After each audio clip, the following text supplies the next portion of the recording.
আসসালামু আলাইকুম রহমতুল্লাহি ওয়া বারাকাতুহু। সম্মানিত দর্শক, আপনাদের কি লডর ভডর শব্দের যে ইতিহাস, সেই ইতিহাস কি মনে আছে?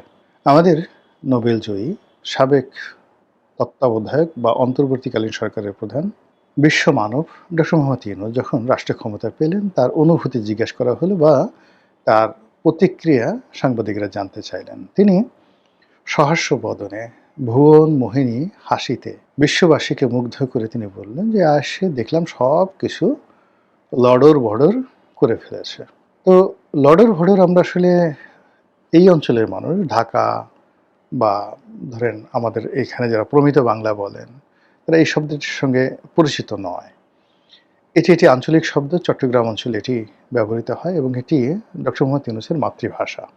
লডর-ভডর অর্থ বিশৃঙ্খল, এলোমেলো, একটার সঙ্গে আরেকটা লাগিয়ে দেয়া। আপনি যদি পুরনো ঢাকাতে যান, যেয়ে দেখবেন যে সেখানে যে ইলেকট্রিক লাইনগুলো যেভাবে রাস্তার উপরে আছে কিংবা রাস্তার দুই পাশে যেভাবে মানে সবকিছু এলোমেলো হয়ে পড়ে আছে, এটাকে চট্টগ্রামের লোকজন আঞ্চলিক ভাষায় বলা হয় লডর-ভডর। তো সেই দিক থেকে ডক্টর মোহাম্মদ ইউনূস রাষ্ট্র ক্ষমতা লাভ করার পর তিনি যেভাবে ব্রিফড হয়েছিলেন, অর্থাৎ তাকে যেভাবে জানানো হয়েছিল, সেটা ডিজিএফআইয়ের পক্ষ থেকে হতে পারে, এনএসআইয়ের পক্ষ থেকে, তার রাজনৈতিক কানেকশন, মার্কিন যুক্তরাষ্ট্রের গোয়েন্দা সংস্থা, সব মিলিয়ে তার সামনে এসেছিল এক গাদা সমস্যা। অর্থনৈতিক সমস্যা, আমলাতান্ত্রিক সমস্যা, বৈদেশিক ঋণ, সব মিলিয়ে তিনি মুহূর্তের মধ্যে হোঁচট খেয়েছেন। সারা জীবন তিনি পোলাও খাওয়া মজনু। তার কর্মীরা, তার লোকজন, তার যারা এই ইভেন্ট ম্যানেজমেন্ট করেন, তারা সারা জীবন তার জন্য কাজ করে তাকে একটা চমৎকার মাইক আর একটা মঞ্চ তারা সারা জীবন দিয়েছেন। তিনি মঞ্চে গিয়ে কথা বলেছেন আর চেকে সিগনেচার করেছেন আর ব্যাংক ভরে টাকা দিয়ে গেছে বিভিন্ন লোকজন। জীবনের এই পর্যায়ে তাকে খুব বেশি পরিশ্রম করতে হয়নি, শুধু কৌশল করতে হয়েছে, বুদ্ধি করতে হয়েছে, চালাকি করতে হয়েছে। কিন্তু রাষ্ট্র পরিচালনাটা যে গ্রামীণ ব্যাংক চালানো নয়, রাষ্ট্র পরিচালনাটা নোবেল পুরস্কার পাওয়া নয়। রাষ্ট্র চালানো এখানে ড্যানন কিংবা ধরুন অলিম্পিকের মশাল পরিচালনা করা, ড্যানন কোম্পানি বাংলাদেশে আনা, গ্রামীণ ফোন চালানো, এইগুলোর মতো নয়। এটা অ্যাবসলিউটলি একটা ভিন্ন বিষয়। হিউম্যান ক্যারেক্টারিস্টিক্সের সর্বোচ্চ গুণাবলী, সর্বোচ্চ যোগ্যতা আপনার থাকতে হবে, অথবা আপনার না থাকলেও চলবে। আপনার পাশে অ্যাটলিস্ট ৯ জন লোকের, ইতিহাস প্রমাণিত, দেয়ার আর 9 জুয়েলস। আপনার পাশে যদি ৯ জন সর্ববিষয়ে বিশেষজ্ঞ, চরিত্রবান, যোগ্যতা সম্পন্ন, শিক্ষিত, মার্জিত, বীর, এরকম ৯ জন লোক যদি থাকেন, তাহলে আপনি খুব কম জ্ঞানী হলেও, ফাঁকিবাজ হলেও, এমনকি ঘুমিয়ে থাকলেও আপনি চমৎকার একটি রাষ্ট্র ব্যবস্থা চালাতে পারেন। যেমন ধরুন চন্দ্রগুপ্ত মৌর্য, তার ৯ জন জেনারেল ছিল বা ৯ জন রত্ন ছিল, 9 জুয়েলস। এর মধ্যে চাণক্য ছিলেন। তো তিনি সুন্দর একটি রাজ্য চালিয়ে গেছেন। এই ৯ জন যে জেনারেল, ৯ জন রত্ন, ৯ জন মন্ত্রী, আমির-ওমরা, তারা আবার তার ছেলে বিন্দুসার। বিন্দুসার জমানাতে ছিলেন। বিন্দুসার বলতে গেলে কিছুই করেননি। কিছুই করেননি। সে শুধু অলসভাবে কাটিয়েছেন। কারো উপকারও করেননি, ক্ষতিও করেননি। কিন্তু তার বাবা যে রাজ্যটা রেখে গেছেন, সেই রাজ্যটা একেবারে চমৎকারভাবে চালিয়েছেন তার ওই ৯ জন জুয়েলসের কারণে। আচ্ছা। তো একইভাবে ধরুন অন্যান্য যারা আছেন, ইতিহাসের যত বিখ্যাত, দেশে, দেশের বাইরে, সারা দুনিয়াতে সবারই কিন্তু এরকম একটা পরামর্শ সভা ছিল এবং সেই পরামর্শ সভায় ৯ জন, ৯ সংখ্যাটা রাজার জন্য খুবই গুরুত্বপূর্ণ। দেয়ার আর 9 জুয়েলস। সম্রাট আকবরের নবরত্ন সম্পর্কে আমরা তো সবাই জানি। মধ্যযুগে সম্রাট আকবরের নবরত্ন সভায় যে ৯ জন জুয়েল ছিলেন, এইরকম ৯ জন জুয়েলস সারা দুনিয়াতে ছিল না। সিমিলারলি নেপোলিয়ন বোনাপার্টের ছিল 9 জুয়েলস। সিমিলারলি জুলিয়াস সিজারের ছিল, কনস্টান্টাইনের ছিল, জাস্টিনিয়ানের ছিল, রোমান সম্রাট জাস্টিনিয়ানের ছিল, মার্কাস অর্লিয়াসের ছিল। তো এই যে ধরেন এই যে বিখ্যাত বিখ্যাত লোকদেরকে, ইভেন আলেকজান্ডার, তারও কিন্তু ৯ জন জুয়েল ছিল এবং সেই জুয়েলের প্রধান ছিলেন প্লেটো।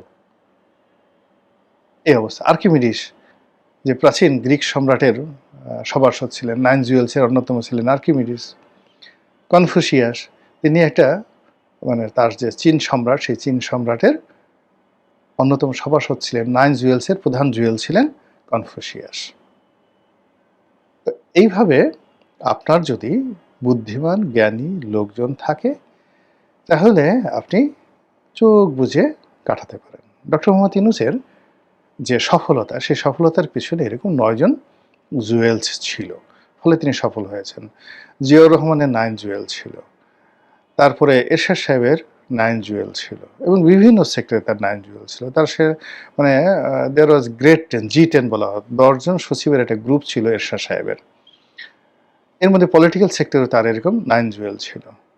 তাদের পরামর্শে এরশাদ সাহেবের অত লেখাপড়া, অত জ্ঞান গরিমা এত কিছু ছিল না। শুধু একটা ভালো মানে যাকে বলে এরকম একটা সঙ্গ থাকার কারণে সে 9টা বছর দেশকে উপহার দিয়ে গেছে। শেখ হাসিনার এরকম 9 জুয়েল ছিল। সে যত কিছু করুক না কেন তার একটা এরকম জ্ঞানী গুণী এরকম 9 জন লোকের একটা বিরাট পরিষদ ছিল। ফলে সে 17 বছরে দেশটা চালিয়ে গেছেন। সেই ক্ষেত্রে ডক্টর মোহাম্মদ ইউনূসের যে 9 জুয়েলস, যেটা তার সিলেকশন ছিল কর্পোরেট জগতে, মাল্টিমিডিয়া জগতে, সেইটা তিনি রাজনীতিতে সিলেক্ট করতে পারেননি। তার জুয়েলসের মধ্যে যাদেরকে আমরা দেখেছি, আলী রিয়াজ সাহেব, তার জুয়েলসের মধ্যে আমরা দেখেছি আসিফ নজরুল সাহেব, তার জুয়েলসের মধ্যে আমরা দেখেছি শফিক সাহেব যিনি তথ্য উপদেষ্টা, তার জুয়েলসের মধ্যে দেখেছি মাহফুজ বা নাহিদ, মানে ওনাদেরকে দেখেছি। তো বোঝার চেষ্টা করেন, ফলে তিনি ফেল করেছেন। এখন জনাব তারেক রহমান সাহেবের 9 জুয়েলস কারা কারা আছেন যদি দেখেন, সবচেয়ে মানে এই মুহূর্তে তার পক্ষে যারা খুব সরব, একের প্রান্তিক থেকে শুরু করেন। 1 নম্বর হলো আমজনতা দলের জনাব তারেক রহমান, সবাই যাকে আমতারেক হিসেবে জানেন। 1 নম্বরে তাকে মানে সবচেয়ে প্রমোট করেন। 2 নম্বরে যে তুমি ধরেন আমতারেক সাহেবের পরে সেটা হলো রাশেদ খান, যাকে তিনি সচিব পদে নিয়োগ দান করেছেন। রাশেদ খানের পরে যদি আপনি ধরেন তার পক্ষে কথা বলেন, সবচেয়ে বেশি কথা বলেন নুরুল হক নুরু, গণ অধিকার পরিষদ, এটা হলো 3 নম্বর জুয়েল। 4 নম্বর জুয়েল আছেন আন্দালিব রহমান পার্থ। 5 নম্বর জুয়েল আছেন যারা তার পক্ষে কথা বলেন বা রাজপথে আছেন, সেটা হলো যুবদল নেতা নয়ন। যুবদল নেতা নয়নের পরে তার সঙ্গে আছেন জুনায়েদ সাকি 6 নম্বর।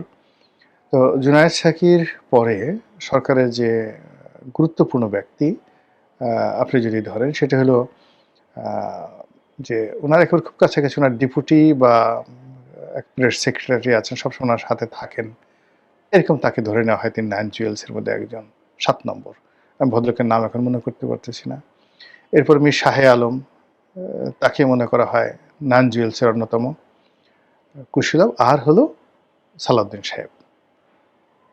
তো এই যে 9 জন ব্যক্তি আমি বললাম, এই 9 জন ব্যক্তি দেখবেন যে জলে, স্থলে, অন্তরিক্ষে যারা সবসময় তারেক রহমান সাহেবের রিপ্রেজেন্ট করেন, তার পক্ষে কথা বলেন, ন্যারেটিভ তৈরি করার চেষ্টা করেন এবং প্রতিপক্ষর বিরুদ্ধে যুদ্ধ, লড়াই, সংগ্রাম করতে সাহায্য করেন। তো এই 9 জুয়েলসের যে সফলতা, এই সফলতার দ্বারা এখনো পর্যন্ত গত 6 মাসে সরকার ওই যে একটা ঐতিহাসিকভাবে শেখ হাসিনার কাছ থেকে যে একটা লডর ভডর মার্কা একটা দেশ পেয়েছেন ডক্টর মোহাম্মদ ইউনূস, তিনি এটাকে আবার লডর ভডর টু দি পাওয়ার স্কোয়ার, বা মানে ওই যে আসেন A+B হোল স্কোয়ার, তো লডর ভডর হোল স্কোয়ার, লডর প্লাস ভডর হোল স্কোয়ার, এই হোল স্কোয়ার করে তিনি রেখে গেছেন এবং সেটা তারেক রহমান সাহেব গ্রহণ করেছেন। এখন তিনি এবং তার এই যে 9 জুয়েলস, তারা গত 6 মাসে এই লডর প্লাস ভডর হোল স্কোয়ার এটাকে কিউব করেছেন নাকি এটাকে রুট ওভার করেছেন, এটাকে কি কিউবের পরিবর্তে আরও বেশি করেছেন, এটা আপনারা সিদ্ধান্ত নেন। কিন্তু আমরা যেটা দেখতে পাচ্ছি সেটি হলো রাষ্ট্র কিভাবে চলছে আমরা কেউ সুনির্দিষ্টভাবে বলতে পারছি না। রাষ্ট্র কিভাবে চলবে এই ব্যাপারে আমরা কোনো আশাবাদী কোনো রকম চিন্তা চেতনা স্বপ্ন আমাদের মধ্যে নেই। এই সরকার আসলে কতদিন টিকবে? এরকম প্রশ্ন যদি আপনি মানুষের কাছে শুনেন, আপনি একটি ইতিবাচক কথা জনতার কাছ থেকে, মানে যারা বিএনপির যারা কট্টরপন্থী লোকজন আছে তারা তো সবসময় বলবে যে এই সরকার কিয়ামত পর্যন্ত চলুক, ২০৪১ সাল পর্যন্ত চলুক, তারেক রহমান সাহেবের পরে জায়মা আসুন, জুবাইদা আসুন, তারা সবাই তাকে সমর্থন করবে। কিন্তু আপনি যদি একেবারে জনতা, যারা বিএনপি করে না, আওয়ামী লীগ করে না, জামাত করে না, তাদের কাছে জিজ্ঞাসা করেন একটা সিঙ্গেল ভালো শব্দ গত ৬ মাসে সরকারের ব্যাপারে জনতার কাছ থেকে আসেনি। তো কাজে আগে যে লডর ভডর, সেই লডর ভডরটা এখন আরো বেশি লডর ভডর হয়ে গেছে। একটা মানুষ বেঁচে থাকে তার স্বপ্ন নিয়ে আর তার স্মৃতি নিয়ে। আমরা যদি গত ১৭ বছরের স্মৃতি চিন্তা করি, শেখ হাসিনা জমানার ১৫ বছর, ডক্টর মোহাম্মদ ইউনূসের ২ বছর, এই ১৭ বছরের স্মৃতি, তার আগে 1/11 যে স্মৃতি, আমাদের কাছে এখনই মনে হচ্ছে 1/11টা আসলে আমাদের একটা সুখ স্বপ্ন ছিল। দুর্নীতি ছিল না, অনিয়ম ছিল না, সব কিছু মানে একেবারে টু দি পয়েন্ট। আপনি মইনুদ্দিন ফখরুদ্দিনকে যতই গালাগালি করেন না কেন, এখন আপনি তাদের সেই সময় ২০০৬ থেকে ২০০৯ পর্যন্ত ওই সময়টাতে আপনি অ্যাডমিনিস্ট্রেশন দেখেন, ফাইন্যান্সিয়াল অবস্থা দেখেন, মানুষের ক্রয় ক্ষমতা দেখেন, সামাজিক অপরাধ দেখেন, সবকিছু মনে হবে ওই সময়টা জান্নাতের। এর বাইরে ২০০৯ থেকে আজকের সময়টা পর্যন্ত টানা ১৭ বছর ধরে শুধু লডর ভডর লডর ভডর লডর ভডর হতেইছে। এর ফলে বলে না যে ঘর পোড়া গরু সিঁদুরে মেঘ দেখলে ডরায়। আমাদের দেশের বেশিরভাগ মানুষের ঘর পুড়ে গেছে। কারো অফিস, কারো বাড়ি, কারো পরিবার, কারো ব্যবসা, কারো বাণিজ্য, কারো মস্তিষ্ক, কারো হৃদয়, কারো মন, কারো স্বপ্ন তছনছ হয়ে গেছে। ফলে এই জায়গা থেকে বের হওয়ার জন্য যে স্বপ্ন দরকার, ড্রিম দরকার, যে উদ্দীপনা দরকার, সেটা এই সরকার এখন পর্যন্ত তৈরি করতে পারছে না। সরকার ফ্যামিলি কার্ডের কথা বলছে, পুরনো লডর ভডর লক্কর ঝক্কর মার্কা যে বাসগুলো আছে সেগুলোতে গোলাপি রং লাগিয়ে মহিলাদের জন্য এরকম কয়েকটা বাস রাস্তায় নামানো হয়েছে। তো এই জিনিসগুলো অনেকটা লিপস্টিক, অনেকটা কসমেটিক, মানে যাকে বলা হয় ডেভেলপমেন্টের মতো। এটা অন দ্য লং রানে কোনো মানুষকে স্বস্তি দিচ্ছে না। রাস্তাঘাটের বেশিরভাগ এলাকা বেশিরভাগ সময় ফ্রি থাকে, কখনো কখনো কোথাও দুঃসহ যানজট লেগে যায় ম্যানেজমেন্ট না থাকার কারণে। মানুষ কাজের জন্য হন্য হয়ে ঘুরছে। পুরো ইকোনমিটা ২ ভাগে বিভক্ত হয়ে গেছে। সামান্য কিছু মানুষ, সেটা ঘুষ হোক, দুর্নীতি হোক বা বড় বড় কর্পোরেট যে কাজগুলো হোক, তারা মানে ২ হাতে বস্তায় বস্তায় টাকা উপার্জন করছে, শেষ করতে পারছে না। এদের সংখ্যা লাখেও নয়, ১০ লাখে। এরকম সারা বাংলাদেশে যদি ধরেন এরকম লোকের সংখ্যা হাইয়েস্ট ধরেন ১০০-র মতো আছে। অনলি 100 কর্পোরেট হাউস ব্যক্তি যাদের কোনো রকম সমস্যা নেই। বাকি যারা আছে সবাই ডে বাই ডে ডেটোরিয়েট করছে। মধ্যবিত্ত শ্রেণীটা শেষ হয়ে যাচ্ছে। দরিদ্ররা ইমান বিক্রি করার মতো অবস্থা হয়ে গেছে। দেহ বিক্রি করার জন্য এখন নারী পুরুষ রাস্তায় পাগলের মতো ঘুরে বেড়াচ্ছে। তো এরকম একটা জায়গা থেকে যখন একটা মানুষ রিটার্ন করে, ইউ-টার্ন করে, সেক্ষেত্রেই সম্ভব যখন সেখানে মানুষ মানুষকে স্বপ্ন দেখাতে পারে। যেভাবে এখন রুয়ান্ডাতে পল কাগামে স্বপ্ন দেখিয়ে একটা গৃহযুদ্ধে বিধ্বস্ত জাতিকে ইউনাইটেড করে ফেলেছিলেন, যেভাবে রবার্ট মুগাবে জিম্বাবুয়েকে এইরকম বাংলাদেশের চেয়েও খারাপ অবস্থা থেকে ইউনাইটেড করে ফেলেছিলেন, যেভাবে নেলসন ম্যান্ডেলা দক্ষিণ আফ্রিকাকে তিনি এবং থাবো এমবেকি যুগপৎভাবে দক্ষিণ আফ্রিকাকে আজকের পর্যায়ে নিয়ে এসেছিলেন। ইব্রাহিম তারোরে এই মুহূর্তে বুর্কিনা ফাসোর প্রেসিডেন্ট, একটি একেবারে পৃথিবীর মানচিত্র থেকে হারিয়ে যাওয়া একটা দেশ, সেই দেশটিকে আজকের পর্যায়ে তিনি নিয়ে এসেছেন। একইভাবে আপনি যদি ইভেন উগান্ডার কথা চিন্তা করেন, সে ইউভেরি মুসেভেনি সেখানকার যে প্রেসিডেন্ট, সে ৮০-র দশক থেকে এখন পর্যন্ত কন্টিনিউয়াসলি স্বপ্নের উপরে তিনি পুরো উগান্ডাবাসীকে এমন একটা পর্যায়ে নিয়ে গেছেন, আর যা হোক না কেন সেখানে অশান্তি নেই, সেখানে ম্যানিপুলেশন নেই, সেখানে মানে যাকে বলা হয় ২ নম্বরই কোনো জিনিস নেই। উগান্ডা, ওনার একটা বক্তব্য শুনতেছিলাম। তো সে যখন জাপান গেল, সেখানে গিয়ে বলল যে দেখলো যে কোবে বিফ, জাপানের যে কোবে বিফ, সেগুলো ১ কেজি কোবে বিফ বিক্রি হচ্ছে $১,০০০। তো সে খুব আশ্চর্য হয়ে গেল যে আমাদের দেশে ১ কেজি বিফ যেখানে $২, only $2, তো সেখানে $১,০০০ হয় কেন? তো বলা হলো যে এটাকে ঠান্ডা ঘরে রাখা হয়, এসি ঘরে রাখা হয়, এদের হাত পা মানে মাসাজ করা হয়, তারপরে এদেরকে বিশেষ খাবার খাওয়ানো হয়, এদেরকে মদ খাওয়ানো হয়, ইত্যাদি ইত্যাদি। এই জন্য এদের মাংসের দাম অনেক ভ্যালু হয়ে যায়।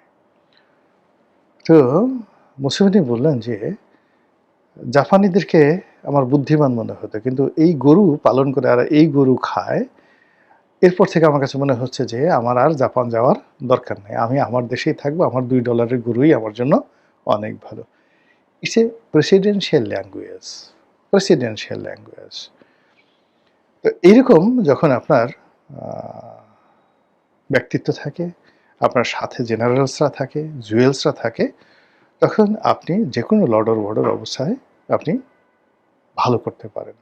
তা আমাদের এখন যে অবস্থা হয়ে গেছে, লডর প্লাস ভডর টু দি পাওয়ার স্কোয়ারের যে ফর্মুলাটা নিয়ে সরকার শুরু করেছে, তার সঙ্গে তার যে ৯ জন জুয়েলস আছে, অন্যান্য যে সমস্ত জ্ঞানী গুণী পণ্ডিত ব্যক্তি এই সরকারের সঙ্গে যুক্ত হয়েছে, সবাই মিলে এই গত ৬ মাসের লডর ভডর কোন পর্যায়ে রেখেছে, এটা আপনারাই সিদ্ধান্ত নিন। আর এইভাবে যদি চলতে থাকে, তাহলে সরকার আগামী ৫ বছর কিভাবে চলবে, কিংবা আরও ১০ বছর সরকার প্ল্যান দিয়েছে যে আগামী ১০ বছরের মধ্যে তারা সব সমস্যার সমাধান করে ফেলবে, বিদ্যুৎ গ্যাস সমস্যা আগামী ২ বছরের মধ্যে সমস্যার সমাধান করে ফেলবে।